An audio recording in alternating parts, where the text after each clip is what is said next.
মনে পড়ে ও যখন প্রথম পৃথিবীতে এসেছিল, তখন আমাদের কোনো শর্ত ছিল না, শুধু চেয়েছিলাম ও সুস্থ থাকুক, একটু হাসুক।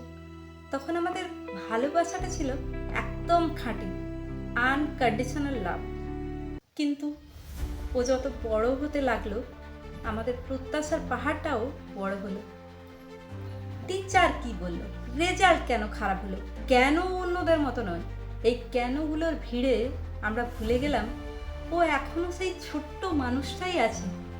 আমাদের রাগ আর খিটখিটে মেজাজ ওকে আমাদের থেকে দূরে সরিয়ে দিচ্ছে। আমরা ভাবি শাসন করছি, কিন্তু আসলে আমরা ওর ভরসার জায়গাটা কেড়ে নিচ্ছি। শাসন মানে তো আর ভয় দেখানো নয়, শাসন মানে আগলে রাখা। প্রত্যেকটা শিশু এক নয়, কিন্তু প্রত্যেকটা শিশুই ট্যালেন্টেড। কেউ পড়াশুনো করতে ভালোবাসে, তো কেউ গান করতে। পড়াশুনো তো হবেই, কিন্তু তার চেয়ে বড় হলো ওর মানসিক শান্তি। ওকে একটু সময় দিন, ওর কথা শুনুন। যখন জানবে যে যাই হোক না কেন, দিন শেষে আমার বাবা মা আমাকে ভালোবাসে, তখন সে তার নিজের পথ খুঁজে নেওয়ার সাহস পাবে। বাচ্চার কাছে ঘর যেন বিচারালয় না হয়, ঘর যেন হয় শান্তির নীড়।